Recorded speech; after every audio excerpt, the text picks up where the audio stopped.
ക്രിസ്തുവിലുള്ള പ്രിയപ്പെട്ട സഹോദരി സഹോദരന്മാരെ, ദൈവവചനം സംഖ്യയുടെ പുസ്തകത്തിനുള്ള വായന 17-ാം അധ്യായം 1 മുതൽ 13 വരെയുള്ള വാക്യങ്ങൾ. അഹ്റോന്റെ വടി. കർത്താവ് മോശയോട് അരുളി ചെയ്തു, ഇസ്രായേൽ ജനത്തോട് പറയുക, ഗോത്രത്തിൽ നിന്ന് 1 വീതം എല്ലാ ഗോത്ര നേതാക്കന്മാരിൽ നിന്ന് 12 വടി വാങ്ങി ഓരോന്നിലും പേരെഴുതുക. ലേവി ഗോത്രത്തിൻ്റെ വടിയിൽ അഹ്റോന്റെ പേരെഴുതുക. കാരണം ഓരോ ഗോത്രത്തലവനും ഓരോ വടി ഉണ്ടായിരിക്കണം. സമാഗമ കൂടാരത്തിൽ ഞാൻ നിങ്ങൾക്ക് ദർശനം അനുവദിക്കുന്ന സാക്ഷ്യപേടകത്തിന് മുമ്പിൽ നീ അവ വയ്ക്കണം.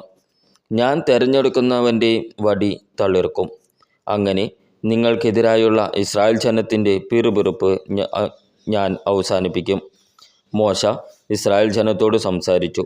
എല്ലാ ഗോത്രത്തലവന്മാരും ഗോത്രത്തിന് 1 വടി എന്ന കണക്കിന് 12 വടി മോശയ്ക്ക് കൊടുത്തു.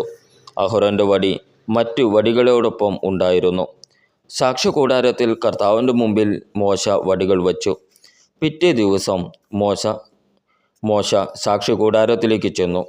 ലേവി കുടുംബത്തിനു വേണ്ടിയുള്ള അഹ്റോന്റെ വടി മുള പൊട്ടി പൂത്തു തളിർത്ത് ബദാം പഴങ്ങൾ കായ്ച്ചു നിന്നു. മോശ വടികൾ കർത്താവിൻ്റെ സന്നിധിയിൽ നിന്നെടുത്ത് ജനത്തിൻ്റെ അടുത്തേക്ക് കൊണ്ടുവന്നു. ഓരോരുത്തരും സ്വന്തം വടി നോക്കിയെടുത്തു.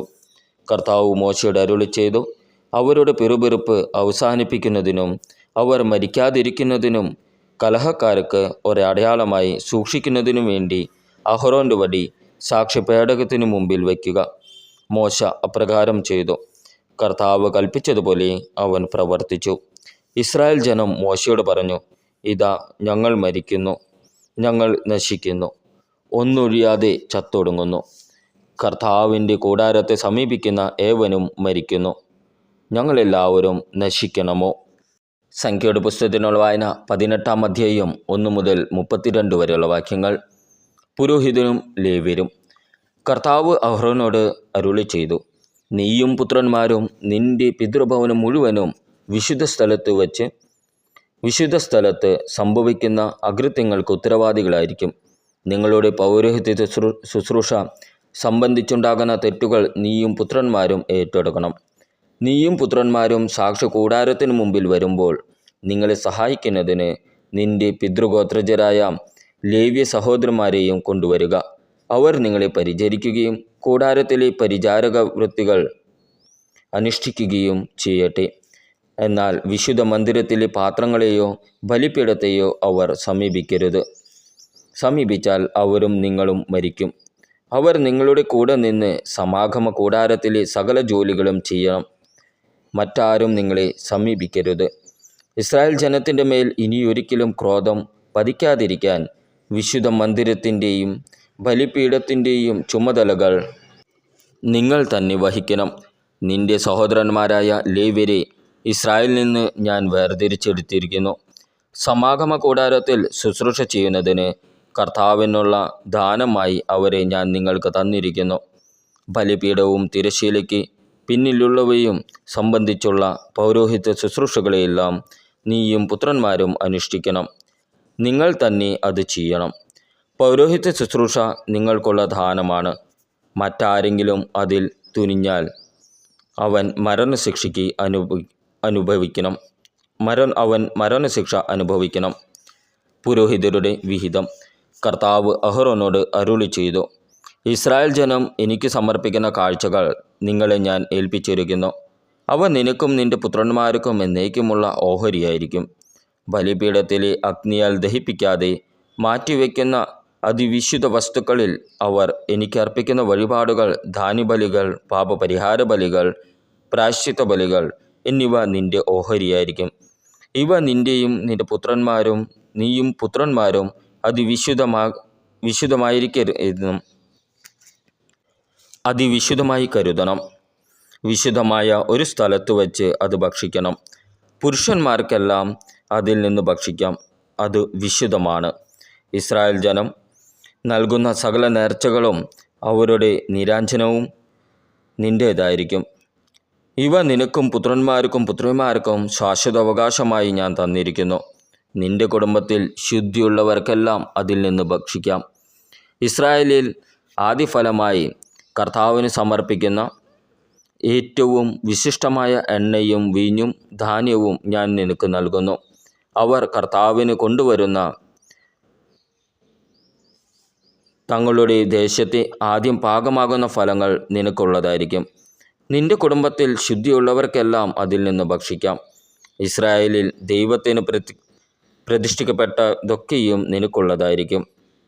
അവർ കർത്താവിന് സമർപ്പിക്കുന്ന കടിഞ്ഞൂലുകൾ മനുഷ്യൻ്റെയും മൃഗത്തിൻ്റെയും ആകട്ടെ നിനക്ക് അവകാശപ്പെട്ടതായിരിക്കും. എന്നാൽ മനുഷ്യരുടെയും അശുദ്ധ മൃഗങ്ങളുടെയും കടിഞ്ഞൂലുകളെ വീണ്ടെടുക്കാൻ അനുവദിക്കണം. 1 മാസം പ്രായമാകുമ്പോഴാണ് അവയെ വീണ്ടെടുക്കേണ്ടത്. അതിനുള്ള തുക 1 ഷെക്കലിന് 20 ഗേര എന്ന് വിശുദ്ധ സ്ഥലത്ത് നിലവിലുള്ള നിരക്കനുസരിച്ച് 5 ഷെക്കൽ വെള്ളിയായിരിക്കണം. എന്നാൽ പശു, ചെമ്മരിയാട്, കോലാട് എന്നിവയുടെ കടിഞ്ഞൂലുകളെ വീണ്ടെടുക്കേണ്ടതില്ല. അവ വിശുദ്ധമാണ്. അവയുടെ രക്തം ബലിപീഠത്തിന്മേൽ തളിക്കുകയും കൊഴുപ്പ് കർത്താവിന് സുഗന്ധവാഹിയായ ദഹനബലിയായി അർപ്പിക്കുകയും വേണം. നീരാഞ്ജനം ചെയ്ത നെഞ്ചും വലത്തെ കാൽക്കുറുകും പോലെ അവയുടെ മാംസം നിനക്ക് അവകാശപ്പെട്ടതാണ്. ഇസ്രായേൽ ജനം കർത്താവിന് നീരാഞ്ജനമായി സമർപ്പിക്കുന്ന വിശുദ്ധ കാഴ്ചകളെല്ലാം നിനക്കും പുത്രന്മാർക്കും പുത്രിമാർക്കും ശാശ്വത അവകാശമായി ഞാൻ നൽകുന്നു. കർത്താവിൻ്റെ സന്നിധിയിൽ നിനക്കും സന്തതികൾക്കും ഇത് എന്നേക്കും നിലനിൽക്കുന്ന അലംഘനീയമായ ഉടമ്പടിയായിരിക്കും. കർത്താവ് അഹ്റോനോട് അരുളിച്ചെയ്തു, ഇസ്രായേലിൽ നിനക്ക് ഭൂമി അവകാശമായി ലഭിക്കുകയില്ല. അവരെ പോലെ നിനക്ക് ഓഹരിയും ഉണ്ടായിരിക്കുകയില്ല. ഞാനാണ് നിന്റെ അവകാശവും ഓഹരിയും. ലേവ്യരുടെ വിഹിതം. സമാഗമ കൂടാരത്തിൽ ലേവ്യർ ചെയ്യുന്ന ശുശ്രൂഷയ്ക്ക് ഇസ്രായേലിൽ നിന്ന് ലഭിക്കുന്ന ദശാംശമായിരിക്കും പ്രതിഫലം. പാപം ചെയ്ത് മരിക്കാതിരിക്കാൻ ഇസ്രായേൽ ജനം മേലിൽ സമാഗമ കൂടാരത്തെ സമീപിക്കരുത്. ലേവ്യർ സമാഗമ കൂടാരത്തിലെ ശുശ്രൂഷകൾ നിർവഹിക്കണം. തങ്ങളുടെ തെറ്റുകളുടെ ഉത്തരവാദിത്വവും അവർ വഹിക്കണം. ഇത് എല്ലാ തലമുറകൾക്കും ഉള്ള വ്യവസ്ഥയാണ്. ഇസ്രായേലിൽ അവർക്ക് അവകാശമുണ്ടായിരിക്കുകയില്ല. എന്നാൽ ഇസ്രായേൽ ജനം കർത്താവിന് നീരാഞ്ജനമായി സമർപ്പിക്കുന്ന ദശാംശം ലേവ്യർക്ക് അവകാശമായി ഞാൻ നൽകിയിരിക്കുന്നു. അതുകൊണ്ടാണ് ഇസ്രായേലരുടെ ഇടയിൽ അവർക്ക് അവകാശമുണ്ടായിരിക്കുകയില്ല എന്ന് ഞാൻ വ്യവസ്ഥ ചെയ്തിരിക്കുന്നത്. കർത്താവ് മോശയോട് അരുളിച്ചെയ്തു, ലേവ്യരെ അറിയിക്കുക, ഇസ്രായേലിൽ നിന്ന് ഞാൻ അവകാശമായി തന്നിരിക്കുന്ന ദശാംശം നിങ്ങൾ വാങ്ങുമ്പോൾ അതിൻ്റെ ദശാംശം കർത്താവിന് നീരാഞ്ജനമായി സമർപ്പിക്കണം.